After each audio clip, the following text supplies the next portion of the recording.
So when people call up our business, Wendy's our first port of call to really try and understand what symptoms you may be having, and first of all to decide whether it's appropriate for you to come to our clinic in the first place. And then depending on what the symptoms you may have, for example, if you seem to have really just jaw pain by itself, then you would come and see me only as an initial consultation. For others who seem to have jaw pain, neck pain and back pain, then Wendy would organize an appointment where you see both myself and the chiropractor at the same time.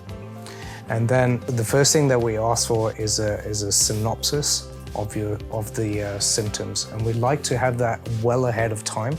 so that we can look at what the actual symptoms are, because the history and the timing of these symptoms, it gives us a lot of information, and you know, a lot of good clinicians will say the history alone of sorry, it's a technical term, I know, but essentially means what the symptoms are, when they started, how often you get them, what it may have correlated with. Gives us a lot of information and already starts to give us some clues as to what may be going on, what may have started the problem, what is stopping it from getting better.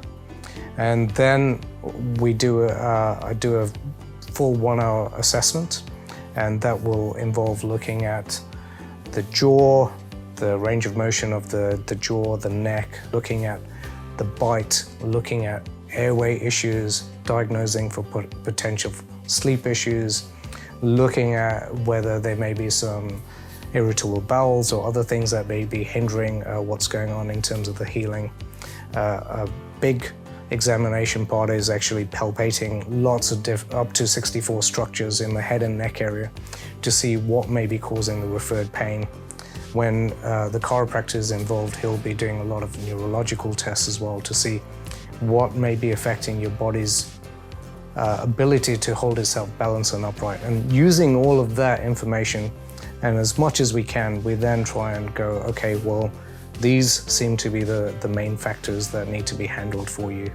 And we try and put them in a priority as well. And then based on that, we can then